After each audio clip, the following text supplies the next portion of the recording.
Zelensky was in the White House today. A lot went down today. But I want you guys to listen to the full conversation between Zelenskyy, JD Vance, and the 47th President of the United States, as well as the press corps. Well, thank you very much. It's an honor to have President Zelenskyy of Ukraine. And we've been working very hard, very close. And we've actually known each other for a long time. We've been dealing with each other for a long time and very well. We had a little negotiation spat, but that worked out great. I think for both countries, I think for the world, actually, beyond both countries. And we have something that is a very fair deal. And we look forward to getting in and digging and working and getting some of the rare earth. But it means we're going to be inside, and it's a big commitment from the United States, and we appreciate working with you very much. And we will continue to do that. We have had some very good discussions with Russia. I spoke with President Putin, and we're going to try and bring this to a close. It's something that you want and that he wants. We have to negotiate a deal. But we've started the confines of a deal, and I think something can happen.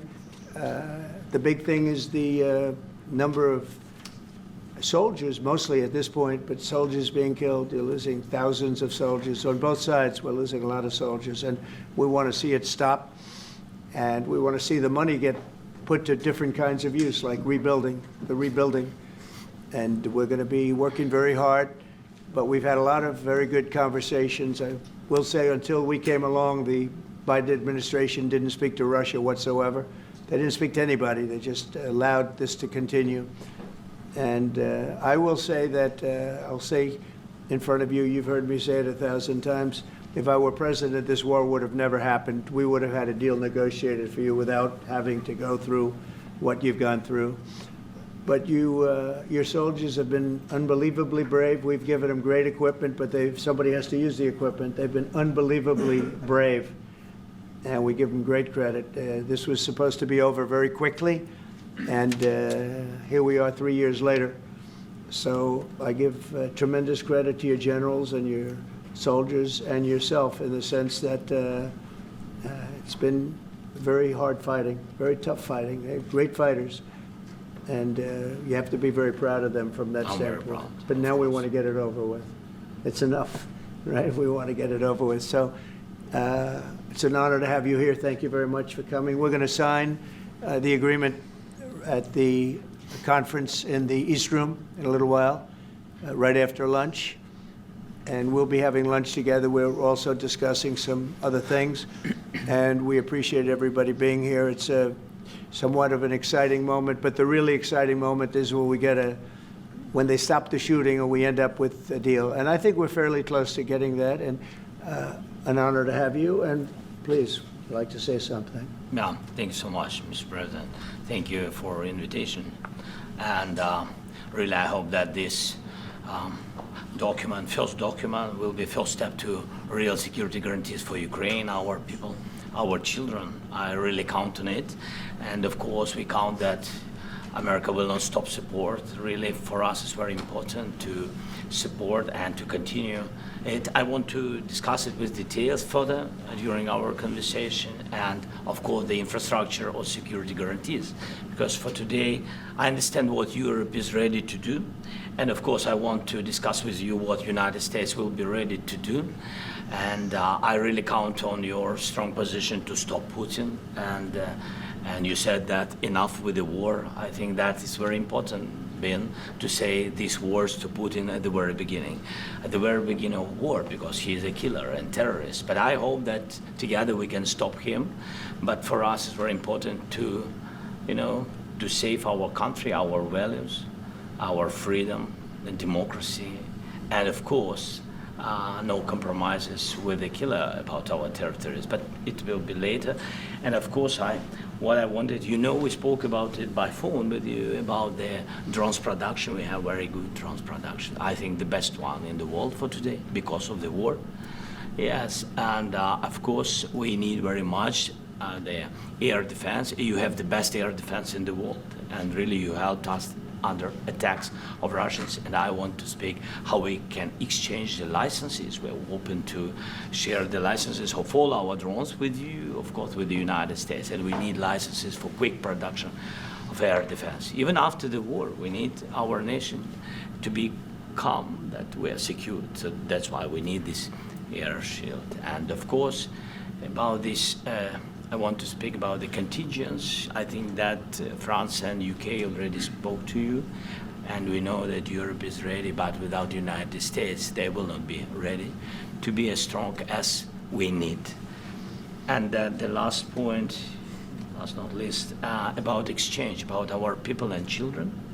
And you know that these crazy Russians, that they stolen 20,000 of children, Ukrainian children. They changed their names, they changed their families, relatives, and now they're in Russia. We want to bring them back, and really, it's a big dream, task, and goal for me, and our warriors.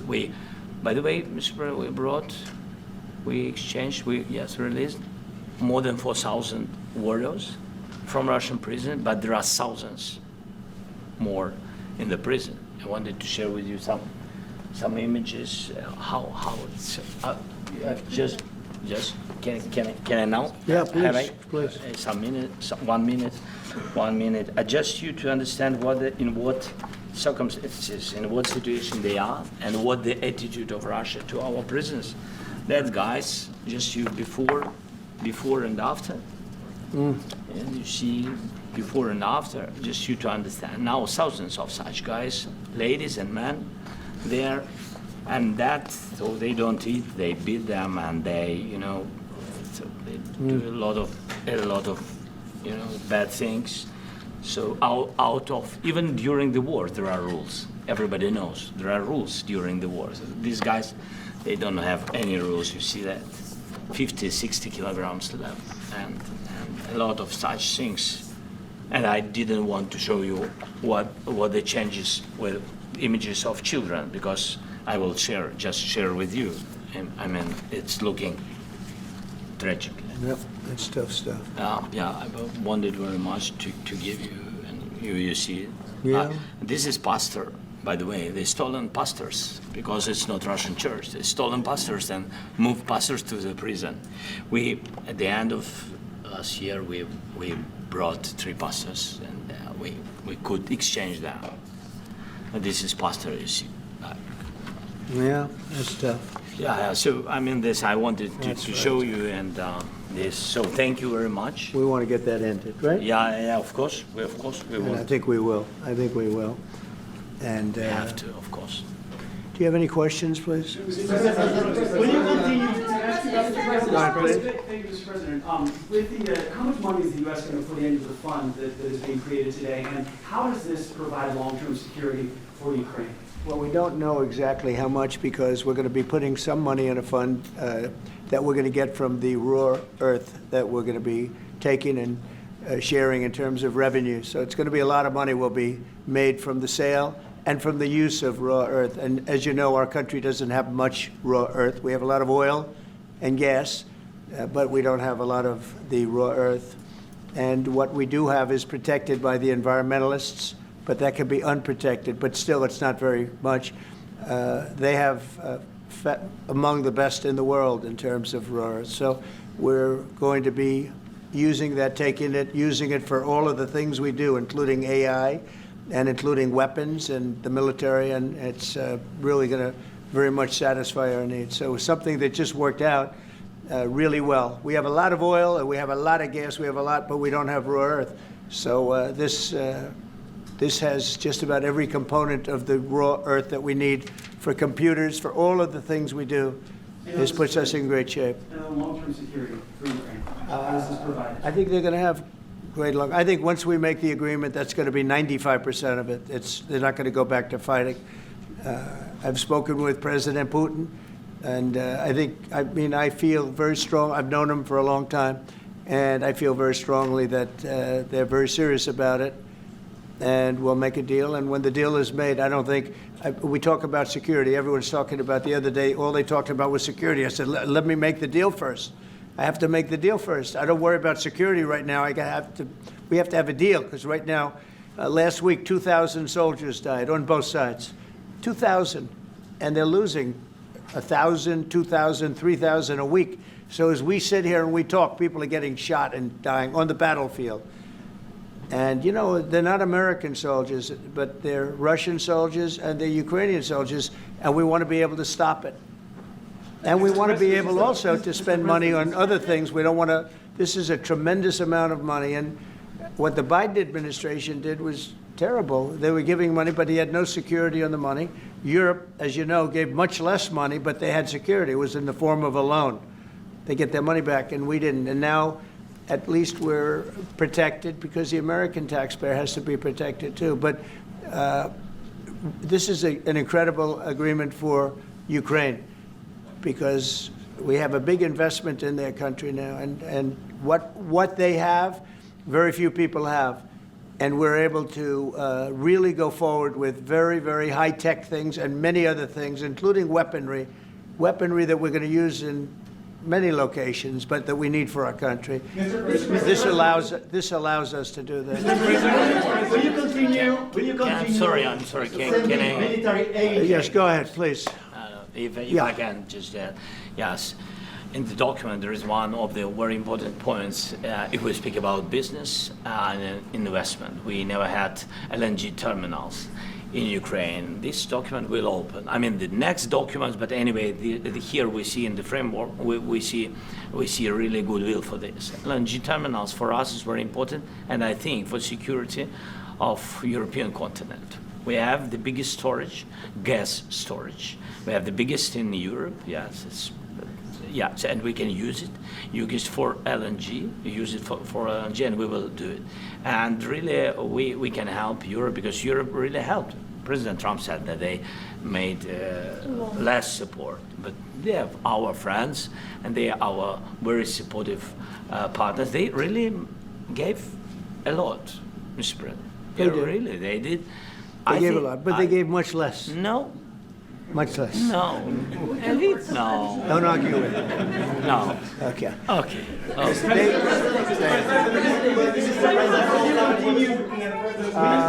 Yeah, please.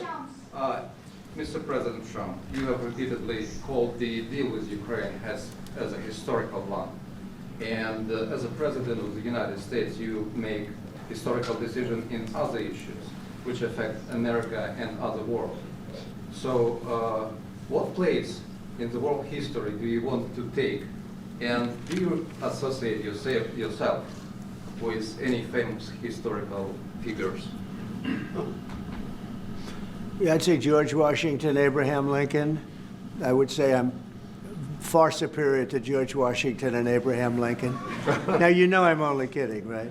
Because when I say that, the fake news is going to go wild. They're going to say he considers himself to be better than Washington. But you never know. You never know. I don't compare myself to anybody. I'm here to do a job. We've had a great 35 days or whatever it might be, a month, a little more than a month. We've accomplished tremendous amounts. Not only this would be a very great achievement if we could get the war stopped and get them back to normalization. I think that's going to happen. We've had very good talks on both sides, as you know. But I think we've done a very good job, just generally. If you look at all of the things we've done in 30 days, they're saying there's never been a opening for a president. The first month, there's never been a first month like we've had. And this is one of the very important things. This, to me, is one of the most important things, because we have tremendous death taking place as we speak, and I don't want to have that. You know, think of the parents, whether they're in Russia or Ukraine, think of the parents of all these people being killed needlessly. They came to our territory. Should have never started. This would have, if I were president, this would have never started. Mr. President, will you continue sending military aid to Ukraine after the U.S. signs this agreement with Ukraine? Yeah, we're going to be continuing. President Zelenskyy, do you feel like the U.S. is on your side, that President Trump is on your side at this moment? What do you think? He wants to know, do you think that sort of a stupid question. Because I guess we wouldn't be here if I wasn't. But I think that the United States on our side from the very beginning of occupation, and I think that President Trump on our side, and of course, I'm sure that the United States President will not stop support. This is crucial for us. It's important for us. Yes. And Putin, the president speaks about the people and the soldiers which are dying, but they came to our territory, they came to our land. They began this war, and they have to stop. And I think this is the question, was really the most important question. Can President Trump, I hope yes, with some other allies, to stop Putin, withdraw these enemies, our enemy, withdraw these troops from our land?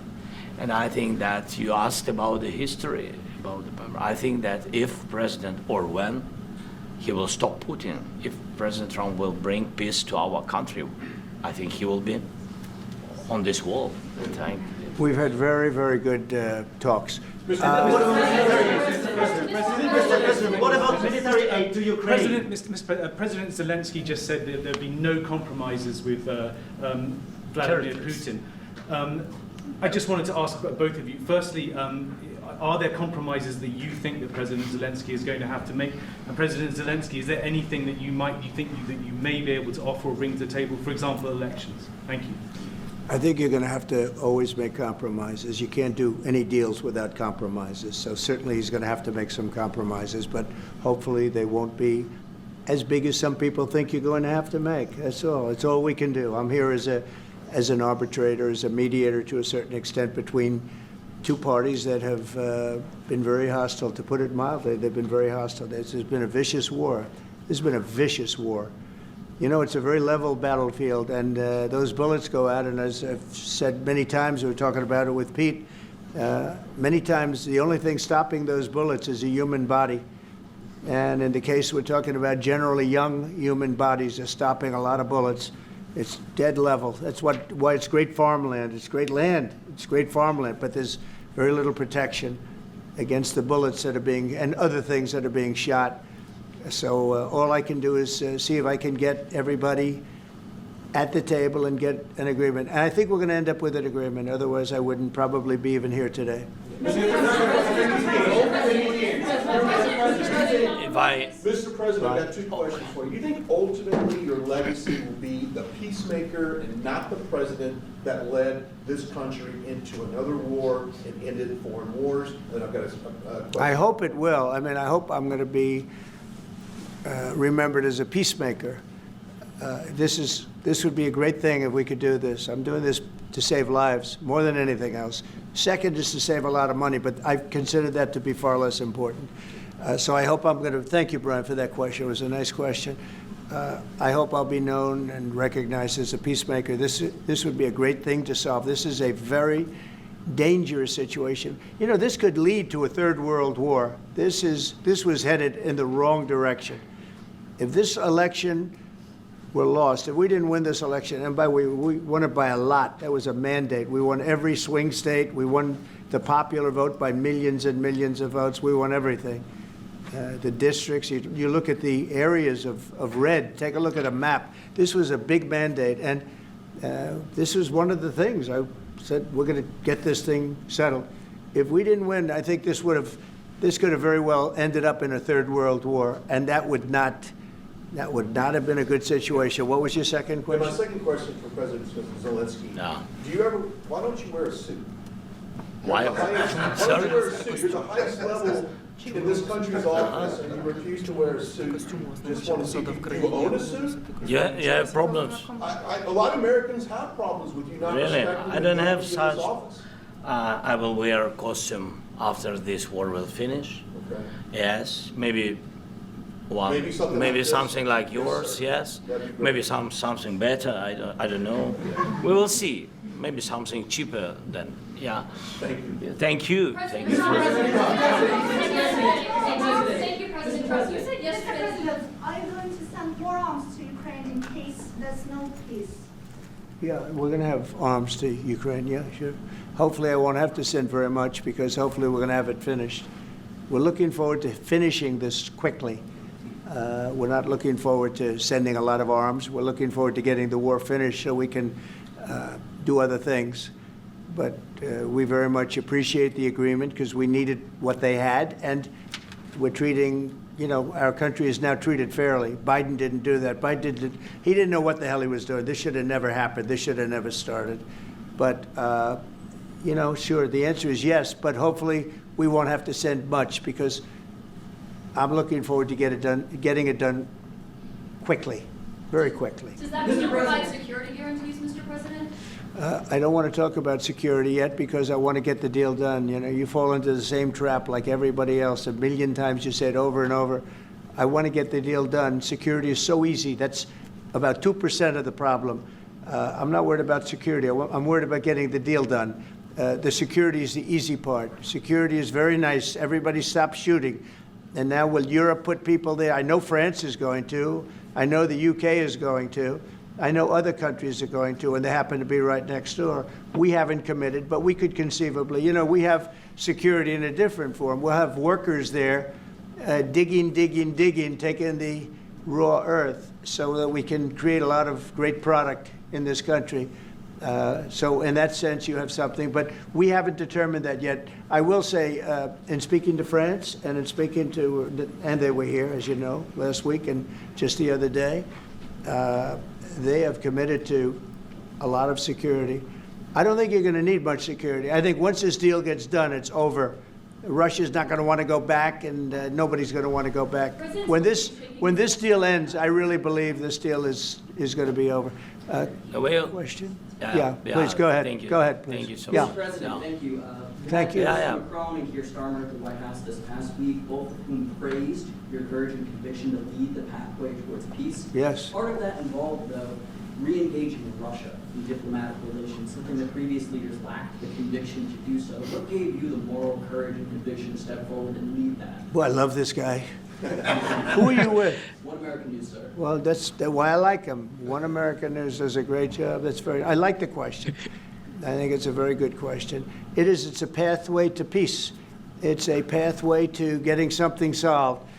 And I feel that as the head of this country, I have an obligation to do that.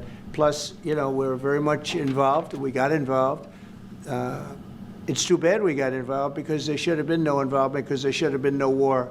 And there shouldn't have been October 7th. That would have never happened. As you know, Iran was broke. They had no money to give to Hezbollah. They had no money to give to Hamas. They were stone cold broke. And then under Biden, they became rich as hell. They went from no money to $300 billion in a period of 4 years. And they gave a lot of that money away, and you see what happened. And that's a real mess also that we hope to be able to solve. But no, I appreciate your question very much. I feel I have an obligation to try and do something to stop the death. If I can answer, yes, if I can answer, Please, sorry, go ahead. please. And I do like your clothing, by the way. Yeah, really? Even though I think he's a great guy, by the Yeah. way. But I don't know if you two like each other. But you know what? I think No, he's I dressed. I think he's why? dressed I like beautifully. this guy. I don't know I think him. he's dressed beautifully. So I have more serious things than answer on such Yes, questions. sure, that's a I will good- answer on more serious good questions if I statement. can. Yeah, that's good. Yeah, so please, about security guarantees and about just ceasefire. We can't just speak about ceasefire and speak. It will not work. Just ceasefire will never work because I'm like a president. I have this experience, and not only me. Ukraine before my presidency, from the 2014, Putin broken 25 times.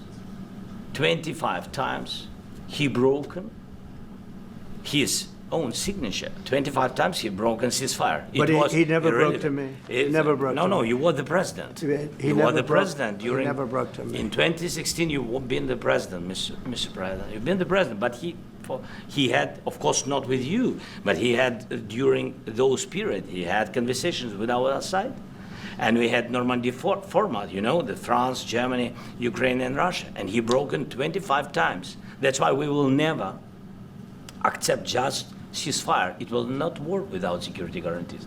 Security guarantees, maybe President is right about this document and other, but this document is not enough. Strong army is enough. because his soldiers afraid, Putin's soldiers afraid of our soldiers when we're strong enough. If we are not strong enough, if we are empty, if our storage is empty, we can't defend our land. Today, you know, he knows that we have, all the world knows that we have meeting, yes? Why he's using ballistic? Putin today using ballistic on our hospitals, schools, and etc. Ballistic. So he knows that we are here and that President Trump is really have goodwill to stop this war. And you hear now the president. So why he's using? So he doesn't want to stop. He doesn't want. But I hope that we will do it. Really, we'll do it. Security. When we speak about security guarantees, when the Europeans are ready for contingents, they need USA backstop. If there will not be United States, we will not never have any contingents, strong contingents from the Europeans, because they don't want to divide alliance connection between the United States as the main and strongest ally and Europeans. And this is crucial. This is important. That's what we want to speak about very much. This is very important. And air defense. So air defense, really, we have big deficit with all these systems, and we need to provide this. We need it very much. Otherwise, Putin will never stop, and will go further and further. He doesn't want. He hates us, you know? It's not about me. He hates Ukrainians. He thinks that we are not a nation. He thinks, and he shares these thoughts, I think maybe with your team also, I don't know. But with all the Europeans, in media, officially and not, he always said that there is no such country, such nation, such language, and such life like Ukrainian. No, he really doesn't respect all the Ukrainians, and he wants to destroy us. And you are right, Mr. President, that's 2%. This document, maybe other documents, it's a very good start, very good, but it will not enough to stop this person. Should Russia change its Mr. President, may I one more question, please? Yeah, go ahead. I asked President They have to Zelenskyy pay. this question. He This didn't is like the rule. because- This is the rule of the because I- war. I'm This is sorry. the rule of the war. During all the centuries, all the history, this is the rule of the war. Who began, those pay. This is the rule. Putin began this war. He has to pay all money for innovation. He has to pay. Of course, some Russian assets, what we have in Europe, about 300 billions, we can use them. We can use for innovation and buy military support from the United States also. We can do it, but it's not enough. It's Mr. not President, I asked this question that you didn't like because I wanted to know. Go ahead, please. Wait 1 second. I asked this question that you didn't like because I wanted to know if you want to position yourself in the middle between Russia and Yes, Ukraine, I or do. on the Ukraine side. No, I'm in the middle. I want to solve this thing. I'm for both. I want to get it solved. And it's wonderful to speak badly about somebody else, but I want to get it solved. If we can solve it, great. If we can't solve it, they're going to have to fight it out, and who knows what's going to happen. But I want to see it get solved. May I follow up? One more question about U.S. troops in Europe. After Russian invasion of Ukraine, your predecessor sent additional troops to Eastern Europe, including Poland, my country. Yeah. Are you committed to keeping these troops on the eastern flank of NATO in the future? I'm very committed to Poland. I think Poland has really stepped up and done a great job for NATO. They, as you know, they paid more than they had to. They are one of the finest groups of people I've ever known. I'm very committed to Poland. What about Baltics? Poland's in a tough neighborhood, you know. What about the Baltics? The Baltics, they got a lot of, it's a tough neighborhood too, but we're committed. We're going to be very committed, and we're committed to NATO. But NATO has to step up, and the Europeans have to step up more than they have. And I want to see them equalize, because they are in for far less than we're in, and they should be at least equal. You understand that? Why is the United States, we have an ocean in between, why is the United States in for so much more money and other things as Europe? With that being said, and as you said, they've also been obviously very helpful, but we have put in far more than they have, and I think they should equalize. Mr. President, Yeah, please, go ahead. About the agreement again today, what changed between the first time that Secretary Bessent gave President Zelenskyy the agreement and today for the signing. We made a deal. So What was the I'm difference? just, Was there a deciding factor? Or was there- I'm a business person. We made a deal. That's what changed. General- I didn't think we were going to make a deal, and we ended up making the deal, so that changed. You Mr. know? President, what and how do you envision a trilateral summit with President Zelenskyy and? I don't know, but well, they don't like each other. I can tell you that. Okay, they do not like each other. This is not a love match, and it's unfortunate. That's why you're in this situation. The United States should not have allowed this to happen. Okay, the United States, run by a man that didn't know much. I'm going to be very nice. Run by an incompetent person, very incompetent person, should never have allowed this to happen. I've stopped wars. I've stopped many wars. My people will tell you, I stopped wars that nobody ever heard about. I stopped wars before they ever started. You can look at some of, I could give you a lot of nations that would tell you right now they were probably going to war. I could tell you right now there's a nation thinking about going to war on something that nobody in this room has ever even heard about. Two smaller nations, but big, still big. And I think I've stopped it. But this should have never happened. Mr. President, Sorry, just a second. About any negotiations. First of all, I want really to tell you, and I think that everybody understands that Ukraine, more than Ukrainians, nobody wants to stop this war. But at the future, any negotiations, it's understandable that two sides of the war, not Russia and the United States, because this is not the war between Russia and the United States. This is a war of Russia against Ukraine and Ukrainian people. So these two sides will be at the anyway will be at the negotiation table. Then of course United States, like the strongest partner of the Ukraine, and of course Europe.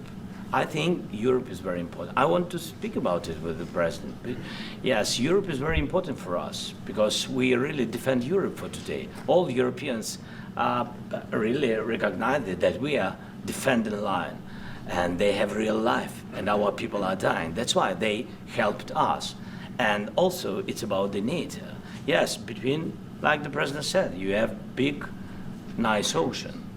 Yes, between us. But if we will not stay, Russia will go further to Baltics and to Poland, by the way. But first to the Baltics. It's understandable for them because they've been in the USSR. You know, they've been one of the republics of the USSR, and Putin wants to bring them back to his empire. It's a fact. And when he will go there, if we will not stay, you will fight.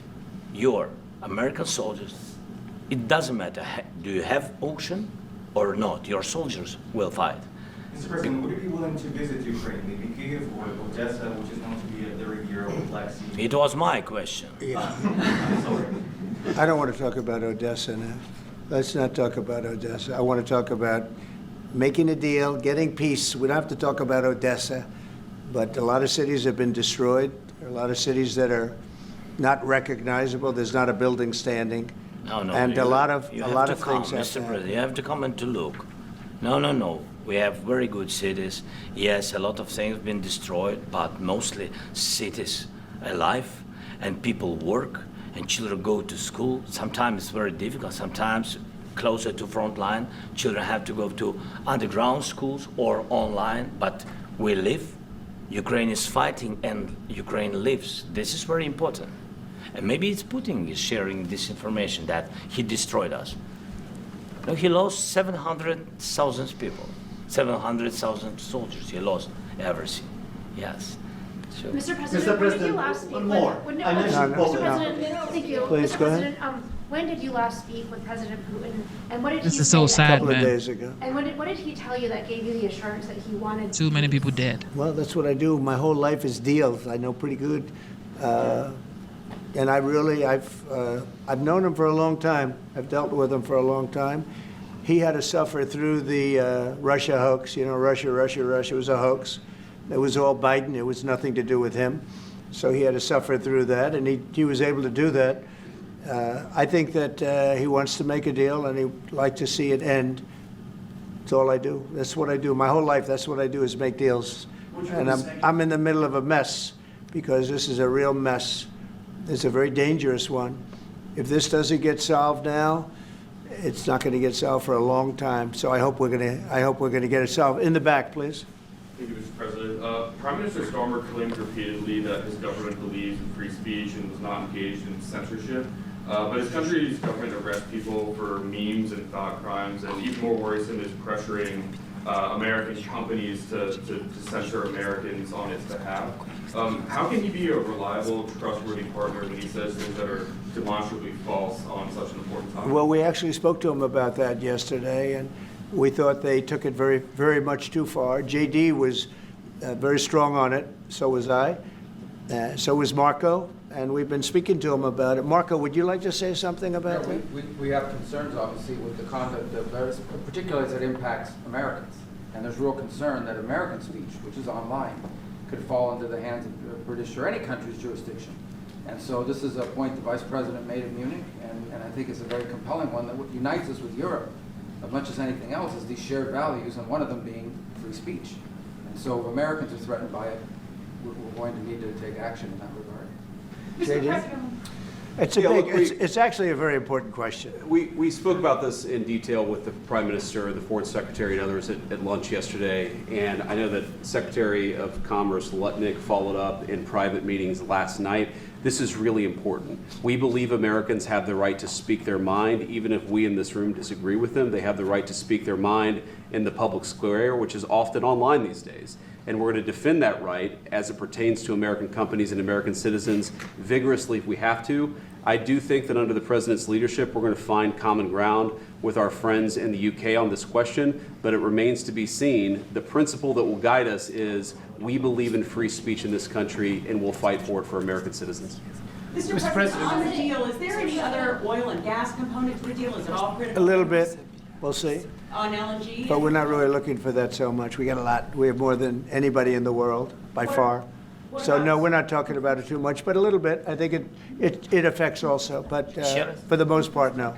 And sir, is there any agreement from Ukraine to purchase U.S. LNG as part of the deal, or is that on the table at all? No, Mr. President, we don't need that. Mr. President, I just wanted to ask you about, you just mentioned that you'd spoken to Vladimir Putin a couple of days ago. Just to be clear, that's a new call, not the one that you were I've spoken to him on numerous occasions. Okay. And how was the latest call?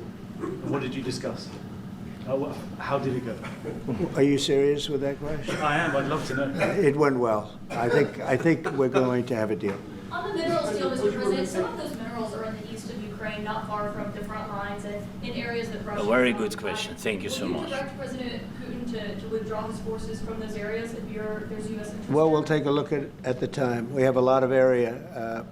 It's a very big area we're talking about, so we'll take a look. I'll study that, and I'll see. And who would protect those minerals if they are U.S. interest? Would that be Ukrainian They'll be forces, protected. European The agreement forces? will protect them. US The agreement, yeah, we're signing an agreement. You know? Right, but what if Russia tries to invade or there's Russian aggression in those spots? I just told you, I don't think that's going to happen. And if that were going to happen, I wouldn't make a deal. If I thought that was going to happen, I wouldn't make a deal. Some people may wonder why... You know, they ought to focus on CNN on survival, not asking me these ridiculous questions. Right. Focus on surviving, because CNN's got such low ratings. I don't think they're going to survive. Let's go. Yeah, please, go ahead. One more. Since I already mentioned Poland. Poland was under Russian control for decades after the Second World War. When I was a kid, I looked at the United States not only as a most powerful country, richest country in the world, the country that has great music, great movies, great muscle cars, but also as a force for good. And now I'm talking with my friends in Poland. Why is Zelenskyy looking like that? They are worried that you align yourself too much with Putin. What's your message for them? Well, if I didn't align myself with both of them, you'd never have a deal. You want me to say really terrible things about Putin and then say, "Hi, Vladimir, how are we doing on the deal?" That doesn't work that way. I'm not aligned with Putin. I'm not aligned with anybody. I'm aligned with the United States of America and for the good of the world. I'm aligned with the world, and I want to get this thing over with. You see the hatred he's got for Putin. It's very tough for me to make a deal with that kind of hate. He's got tremendous hatred, and I understand that, but I can tell you the other side isn't exactly in love with, him either. So it's not a question of alignment. I'm aligned with the world. I want to get the thing set. I'm aligned with Europe. I want to see if we can get this thing done. You want me to be tough? I could be tougher than any human being you've ever seen. I'd be so tough. But you're never going to get a deal that way. So that's the way it goes. All right, one more question. Yeah, please. Hey, I want to respond to this. So look, for 4 years in the United States of America, we had a president who stood up at press conferences and talked tough about Vladimir Putin, and then Putin invaded Ukraine and destroyed a significant chunk of the country. The path to peace and the path to prosperity is maybe engaging in diplomacy. We tried the pathway of Joe Biden, of thumping our chest and pretending that the President of the United States' words mattered more than the President of the United States' actions. What makes America a good country is America engaging in diplomacy. That's what President Trump is doing. Can I ask you? Sure. Yeah? Yeah. Okay. So he occupied our parts, big parts of Ukraine, part of East and Crimea. So he occupied it on 2014. So during a lot of years, so I'm not speaking about just Biden, but those time was Obama, then President Obama, then President Trump, then President Biden, now the President Trump, and God bless, now President Trump will stop him. But during 2014, nobody stopped him. He just occupied and took. He killed people. You know what the contact 2015. 2014. 2014 is Well, 2014. Yeah. So I was not here. Yeah, but That's exactly right. Yes, but during 2014 till 2022, the situation the same. The people have been dying on the contact line. Nobody stopped him. You know that we had conversations with him, a lot of conversation, my bilateral conversation, and we signed with him, me, like a new president. In 2019, I signed with him the deal. I signed with him, Macron and Merkel, we signed ceasefire. Ceasefire, all of them told me that he will never go. We signed him with gas contract. Yes, but after that, he broken this ceasefire. He killed our people and he didn't exchange prisoners. We signed the exchange of prisoners, but he didn't do it. What kind of diplomacy, JD, you are speaking about? What do you mean? I'm talking about the kind of diplomacy that's going to end the destruction of your country. Yes, but if you are not strong... Mr. President, with respect, I think it's disrespectful for you to come into the Oval Office and try to litigate this in front of the American media. Right now, you guys are going around and forcing conscripts to the front lines because you have manpower problems. You should be thanking the President for trying to bring an end to this conflict. Have you ever been to Ukraine that you say what problems we have? I have been to. Come once. I've actually watched and seen the stories, and I know what happens is you bring them on a propaganda tour, Mr. President. Do you disagree that you've had problems? Bringing people into your military? We have problems. And do you think that it's respectful to come to the Oval Office of the United States of America and attack the administration that is trying to prevent the destruction of your country? A lot of questions. Let's start from the beginning. Sure. First of all, during the war, everybody has problems, even you, but you have nice ocean and don't feel now, but you will feel it in the future. God bless. You don't know that. God bless. You don't God know bless. that. You will not have a war. Don't tell us what we're going to feel.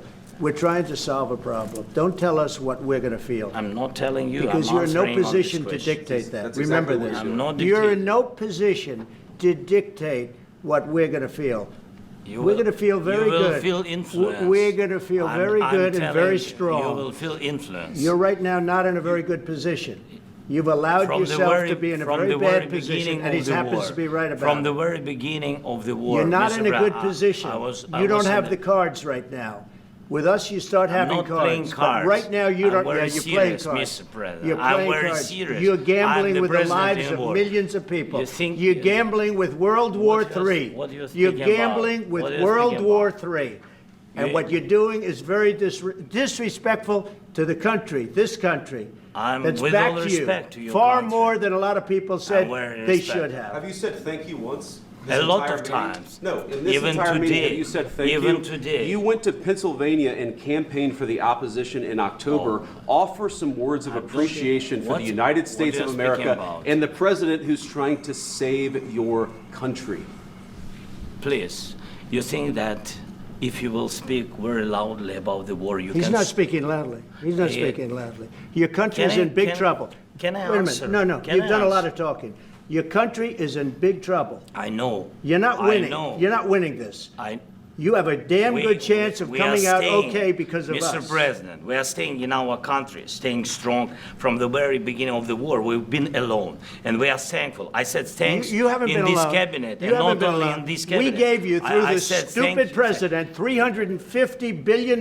You voted we gave for you your military president. equipment, You and you voted men for are your brave, president. but they had to use our military. What about if you didn't have You our invited military me- equipment, You invited if me you to didn't speak. have our military equipment, this war would have been over in 2 weeks. In 3 okay? days, I heard it from Putin. In 3 days, this is something Maybe new. less. In 2 weeks, of course, yes. It's going to be a very hard thing to do business like this, I tell you. Just say thank you. I said a lot of times that thank there- you except to that- American people. Except that there are disagreements. One thing is for sure, Ukraine has never been by themselves since this war started. The United States has helped Ukraine. So I don't know what he's talking about. And let's go litigate those disagreements rather than trying to fight it out in the American media when you're wrong. We know that you're wrong. But you see, I think it's good for the American people to see what's going think so, on too. over here. I think it's very important. That's why I kept this going so long. You have to be thankful. You don't have the I'm cards. thankful. You're buried there. Your people are dying. tell you You're again, running low I on know. soldiers. Don't- Listen, don't, please, you're running Mr. low on President. soldiers. It would be a damn good thing. Mr. And President. then you tell us, I don't want a ceasefire. I don't want a ceasefire. I want to go and I want this. Look, if you could get a ceasefire right now, I tell you, you take it so the bullets stop flying and your men stop getting killed. Of course, we want to stop the war. But you're saying you don't want a ceasefire. But I said to you, I want a ceasefire. with guarantees. Because you'll get a ceasefire faster than an agreement. Ask our people about ceasefire, what they think. That wasn't it doesn't with matter me. for you what. That what wasn't this with me. nation- it That was wasn't with you. a guy named Biden, who was not a smart person. But this That is was your, with, this that was is with your Obama. president. It was your president. Excuse me. That was with Obama, who gave you sheets, and I gave you javelins. Yes. I gave you the javelins to take out all those tanks. Obama gave you sheets. In fact, the statement is Obama gave sheets and Trump gave javelins. You got to be more thankful, because let me tell you, you don't have the cards. With us, you have the cards. But without us, you don't have any cards. One more question to Mr. Vice President. Why is he looking like that? Zelensky has this nonchalant look in his eyes, but I don't know where he's getting it from. Going to be a tough deal to make, because the attitudes have to change. What if Russia breaks ceasefire? What if Russia breaks peace talks? What do we do then? I understand that it's a heated conversation right now. What are you but saying? what if She's asking, what if Russia breaks the ceasefire? What if anything? What if a bomb drops on your head right now? Okay? What if they broke it? I don't know. They broke it with Biden because Biden, they didn't respect him. They didn't respect Obama. They respect me. Let me tell you, Putin went through a hell of a lot with me. He went through a phony witch hunt where they used him and Russia. Russia. You ever hear of that deal? That was a phony Hunter Biden, Joe Biden scam. Hillary Clinton, Shifty Adam Schiff. It was a Democrat scam. And he had to go through that. And he did go through it. We didn't end up in a war. And he went through it. He was accused of all that stuff. He had nothing to do with it. It came out of Hunter Biden's bathroom. It came out of Hunter Biden's bedroom. It was disgusting. And then they said, oh, the laptop from hell was made by Russia, the 51 agents. The whole thing was a scam. And he had to put up with that. He was being accused of all that stuff. All I can say is this. He might have broken deals with Obama and Bush, and he might have broken them with Biden. He did, maybe. Maybe he didn't. I don't know what happened. But he didn't break them with me. He wants to make a deal. I don't know if you can make a deal. The problem is I've empowered you to be a tough guy. And I don't think you'd be a tough guy without the United States. And your people are very brave. But you're either going to make a deal or we're out. And if we're out, you'll fight it out. I don't think it's going to be pretty, but you'll fight it out. But you don't have the cards. But once we sign that deal, you're in a much better position. But you're not acting at all thankful. And that's not a nice thing. I'll be honest, that's not a nice thing. All right, I think we've seen enough. What do you think? Huh? This is going to be great television, I will say that. All right, we'll see what we can do about putting it together. Thank you. I like the fact that President Trump stood up for JD Vance and JD Vance stood up for the president, and they both stood up for the American taxpayers. This is what we voted for. I get it. Zelensky is all emotional because people are dying in his country. Okay. He is the president at war.